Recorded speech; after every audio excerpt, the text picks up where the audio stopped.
I truly am so glad that you all came today. Delray was so proud of all of you. When you were a Dvoracek, or all the other Dvoracek, he was so proud of the Czech background that he had. In fact, when he was at the nursing home, they loved when we wheel him down the hall, and they would say, "Hey, Dvoracek." So they all loved him. He had them laughing, and I'm not kidding you, up until the last probably 5-6 days, he was in the moment and still had his sense of humor. We would watch Lawrence Welk on Sunday night, and we'd sing along, and neither of us knew the words, and neither of us could carry a tune either. But he didn't lose his sense of humor. So I put together a slideshow, and I'm very pleased the way that, and we'll show that later. But this is my obituary. Delray Kent Dvoracek was born on his parents' farm on March 11, 1940, near Tyndall, South Dakota. His parents were Libby Albina and Ernest Blizak Dvoracek. The doctor who delivered Del was the same doctor who delivered Ernie years earlier. Del attended Hawthorne Elementary School in Sioux Falls, South Dakota. The family moved to Cheyenne, Wyoming, and for a short time, and later moved in with his favorite Uncle Adolph and Aunt Esther by Tabor, South Dakota. And then they moved to Sioux Falls, where Del attended school and then graduated from Washington High in 1958. After graduation, he entered the Air Force, spending 3 months in Texas and then off to Monterey, California for 9 months, where he learned the Russian language. And many of you probably remember that part when he was in learning the Russian language. And he was given a test by the military when he first joined the Air Force, and indicated that he had natural ability to learn languages. And Russian is probably one of the more difficult ones.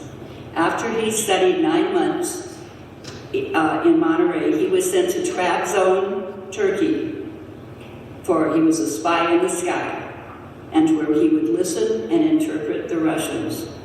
He loved that job because he enjoyed flying and appreciated the camaraderie of his fellow officers. While he was there, he got word that his father had died unexpectedly at the age of 51. Sadly, he didn't make it home in time for the funeral, because at that time, they were not flying by instruments. And Del was extremely hurt because the chaplain told him, not right away, and all he said to him is, "Your dad died." He had no idea if Libby was involved with it or anything.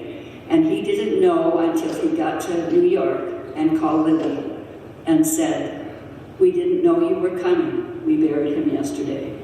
And Del did lament that for many years because it was very hurtful for him. Then he flew back to Turkey and was stationed in Germany.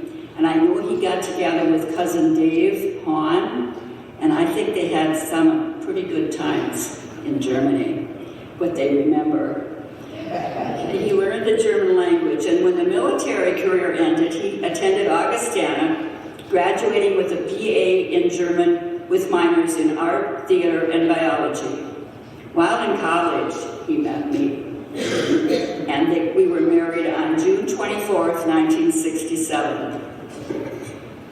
He received his master's degree in German at the University of Nebraska, and usually he was arguing with most of the teachers. It was not a real good scene, but you know that. During the summers, he attended the University of Minnesota and received his PhD, all but dissertation in foreign language education. He taught German at MSUM and Russian at Concordia. When his teaching career ended, and it ended because they took away the language requirements, so we weren't teaching German. Someone is like, "Oh, let's see, I have a degree in German. So I think I'll go work for Silverline Boat Company." Actually, they did sell Silverline boats to Germany, so he did use his German language then. And then he started his own advertising agency called Dell Agency and Associates. His best account was Hornbacher's grocery store, and thank heavens, because that account paid for our mortgage many times. And then he also wrote he did the jingle for it, and that was popular for many, many years. And in 1985 to 1995, he was Mad Frank, and introduced spooky movies on KBRR TV every Saturday night. He enjoyed using his drama and writing skills as they prepared for the show. On Wednesday night, that crew of Mad Frank, Marty Jonason, Judy Ray, Dave Prentice, Bill Flint, and James Erickson, they would come to our basement and they would write the script for the upcoming movie. It was so much fun to listen to them as they rehearsed the show and designed their props. The movies that they showed were terrible, but the shtick that they did between the shows was funny and good. Another spooky movie hostess was emerging in 1981. Did any of you ever watch Elvira? Yes? Okay, well, she was popular from 1981 till 1986, and the show was called Elvira's Movie Macabre, and continued until 1986. There were two distinct differences between Elvira and Mad Frank. She made a lot more money because Dell didn't make anything as Mad Frank, and she had cleavage. Berlin and Dell had a lot of fun riding the Gold Wing in the Black Hills, Canadian Rockies, and across Montana to Utah, where Cam worked for a short time. Both Burr and Dell loved horseback riding with Becky and Wash in the Sandhills, and especially in the Badlands of North Dakota, with his cousin Jackie Dvoracek, some of you may remember her, and many friends. He had an interest in aviation, so he learned how to fly a plane himself, and a small plane. And we would give rides to Libby and other family members. Now, one time, when Dell and I were teaching at night, ESL classes, one of the kids was from Guatemala, and he said he'd never been on an airplane, and it was his birthday that next weekend. So we said, oh good, let's give him a ride in the airplane. Well, while we were in the airplane, suddenly the engine stopped. And I thought, oh my God, this is the kid's last birthday. Anyway, Dell was able to get it back started again. Just a little nervous there for a minute. Dell had many hobbies and talents. He wrote and published 7 books, and I did bring them.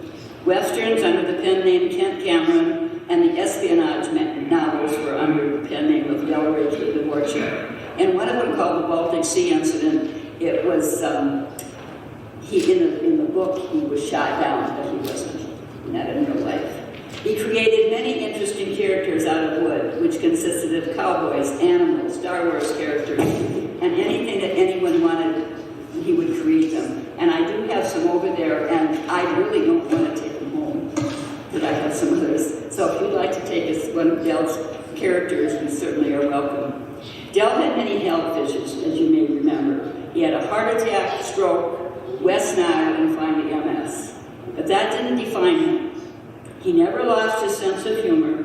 His musical talents, including teaching himself how to play the saxophone. He we took Ken's first book, and then after he finished the book, he said, now what do I do? I know how to play, but I don't have a band. So, and he did. And he couldn't read musical notes, but he did play the piano by ear. And 2 of his favorite songs, 2 songs, he could play on the harmonica. And I have the harmonica here if somebody wants to try it. He enjoyed fishing with Cam and Kent, attending music concerts, even those strange gigs that Cam had with his band in Minneapolis. And at the football games, you could hear him shouting when Kent was playing football. You could hear him say, whose kid is that? And of course, everybody knew. But he was so proud of his sons and their achievements and never missed any of their events. He so enjoyed being at the cabin where we entertained relatives like the Gusteds, the Ammons, the Milkies, Dvoraceks, and many friends. Since his immobility made it difficult to do much of the cabin, he appreciated all the projects that his sons did, and that was a lot of Kent. The last 3 years and 4 months Fargo England were very special. The staff took really good care of him, and of course, he loved all that attention. You know, remember Del. It was so special when his high school buddy Dick McNamara came and they played bingo with the residents and staff. However, sometimes Del would make strange noises during bingo. You'd be kicked out of bingo. Anyway, even when Dick was there. Preceding him in death were his parents, Libby and Ernie, son Pam, and brother Sidney, cousin John Ammett, and many good friends and relatives. Remaining relatives include Verlene of 58 years, son Kent, Clifford and his wife Bee, my brother-in-law Eldon Nelson and wife Pauline, cousin Artie Ammett, cousin Jackie Davis, and other many special nieces and nephews. And you all were so special to him. And especially Cheryl and Kenny Melfi. They came up many times. But if I didn't name you, it doesn't mean that you weren't important in his life, because you were. Have you ever watched Matt Frank shows? So can you just hear his giggle or his laugh? He chose Matt Frank because of his grandfather Frank. Now, I don't know if it was Frank Dvoracek or Frank Dvoracek. Does anybody know? Anyway, it was because of a relative. So, thank you for coming, and I look forward to hearing your stories, because I know that some of you want to be sharing stories about Del. Thank you.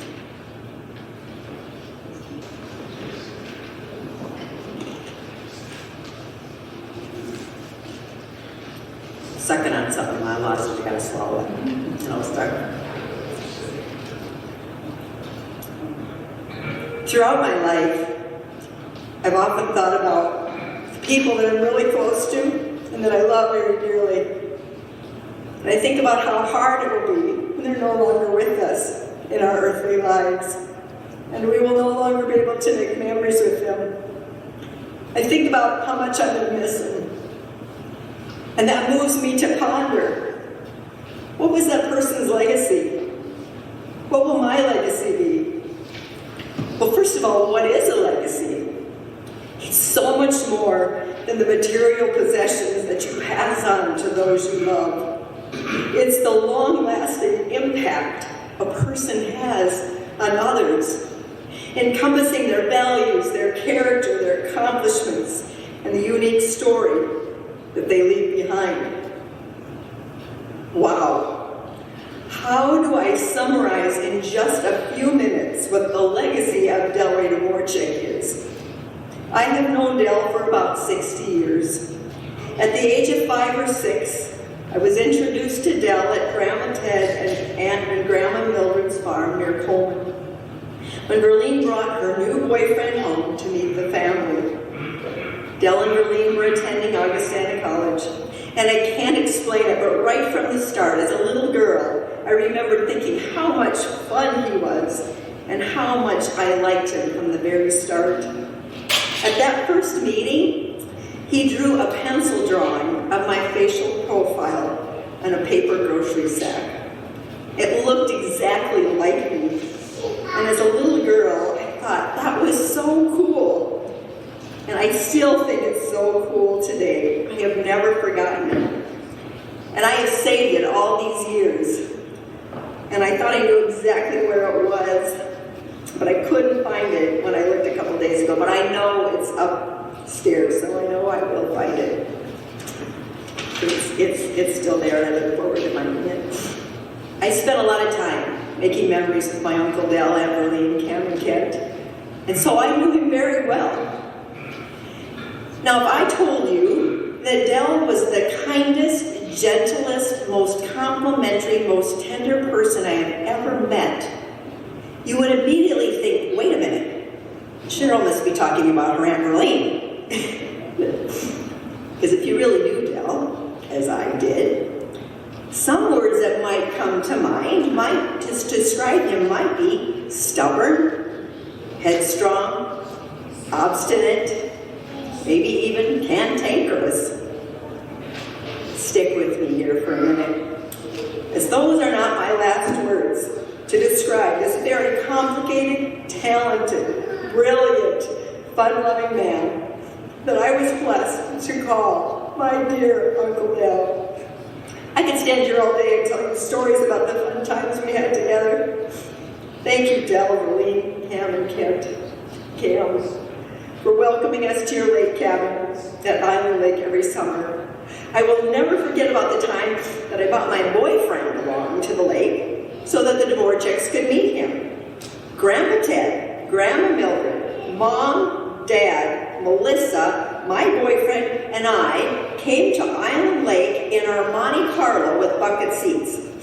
7 people in that 2-story sedan. We had significant car trouble, and we had to drive 20 miles an hour to get there. It was totally worth it. There was a significant thunderstorm at the lake that night. It was pretty scary. Again, totally worth it. Good times.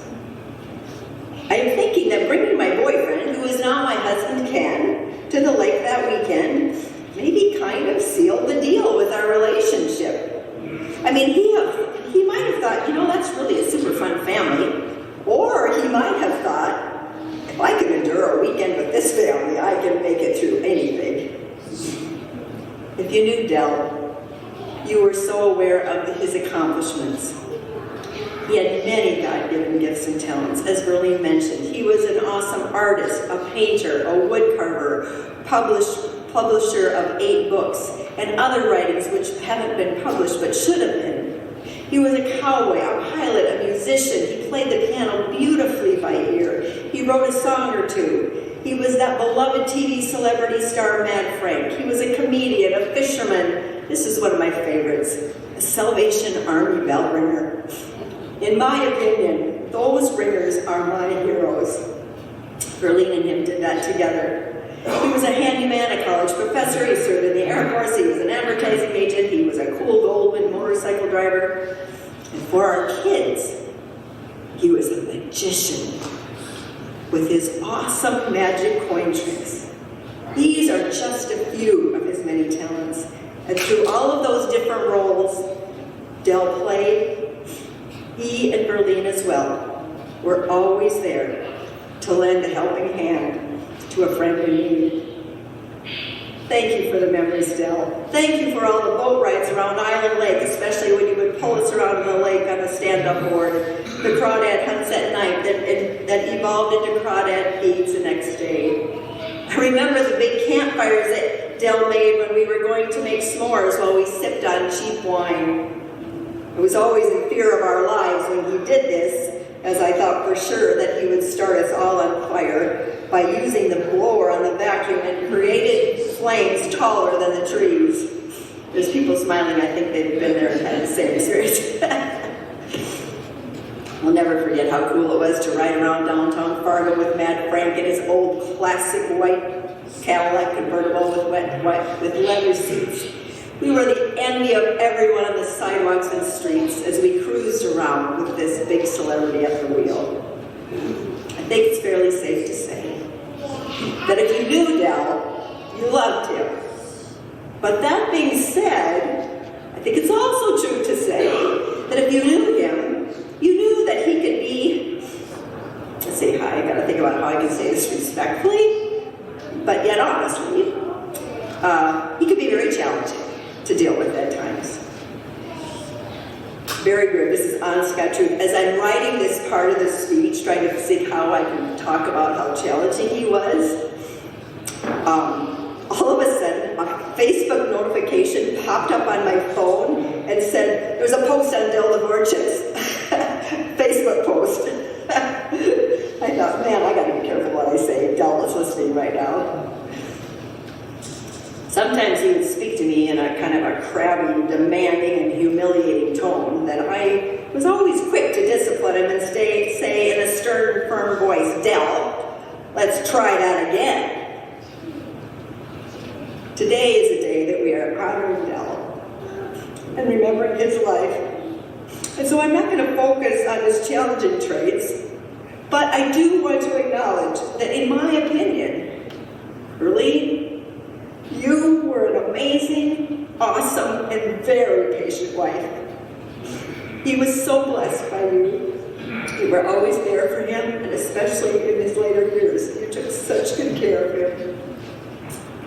We know life for Del had some fun, awesome chapters, but we also know he had some very difficult and painful challenges that he had to endure.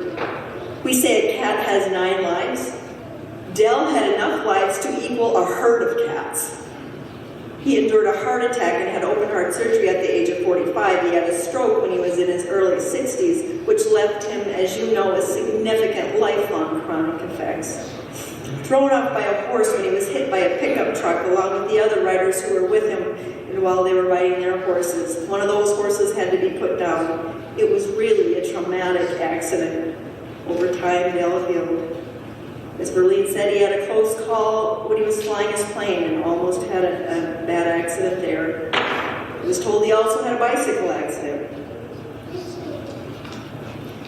Del and Berlin had to endure the worst nightmare imaginable when their larger-than-life and beloved son Cam died by suicide. I can't begin to imagine. But I tell you, Cam, we will never forget you. We miss you and we love you. Del also suffered through West Nile, Parkinson's, cancer, and of course, as of late, memory loss. He knew more than most what it was like to endure pain. The last few times my family and I spent with Del were truly awesome. He had such a special way of connecting with our 2 older grandkids, Caitlin and Mari. He really knew how to make them laugh. It was fun watching them interact. The last few times we visited with him at the nursing home were moments I will always cherish. We reminisced about all the fun things we had done over the years with him. I got to tell him how much I loved him. And I tried to brainwash him into believing that I was by far his most favorite niece, as he was my favorite uncle. He had memory issues at that time, and so I don't even know if he really remembered who we were. We reminded him about all of his accomplishments that he had done over the years. And after hearing the stories that we shared, he would say, "Really? I did that? Wow." We laughed, we cried, we hugged, we told him that we loved him. And I am grateful to the good Lord that he blessed me with giving me Uncle Del to love, hug, cry with, get extremely frustrated with, and create many awesome memories with over the years.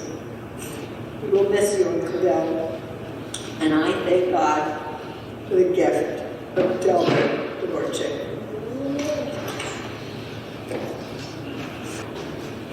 I don't know if I need a microphone. I got a voice here. I'm Dean Gustad, and a lot of people know me here. I got to meet Del through my father-in-law. My father-in-law was John Emmett. And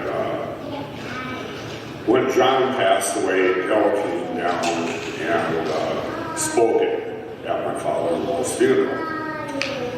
Well, John Emmett and Del met in the Air Force. And they met again over in Germany, just by coincidence.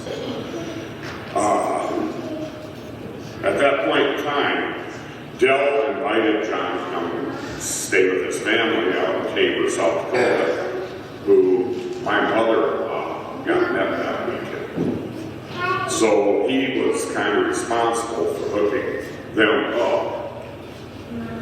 And I ended up marrying John's daughter.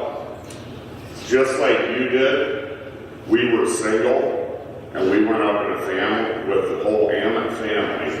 6 people in an Econoline van. And Elaine and I got married. Del and Fur were close to hostess at our wedding. Got to know Ken. First time I ever met Ken, he was playing football. Elaine and I weren't married, we were seeing each other.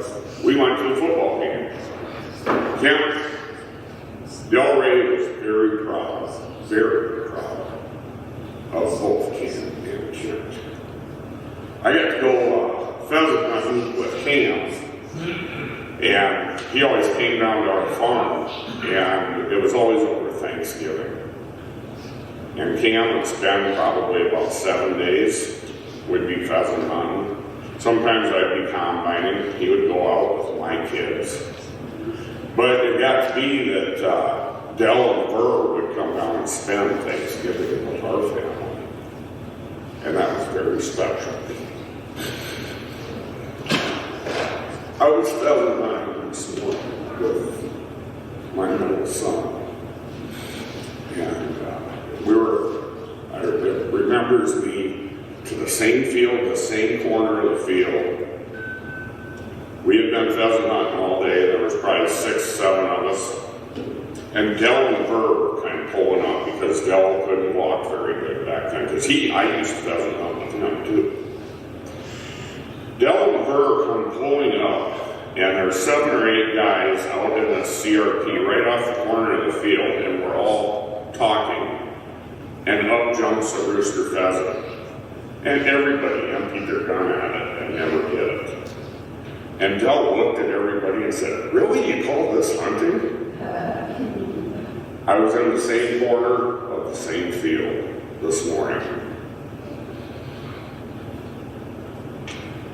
He was very special to Hartford. He touched a lot of people.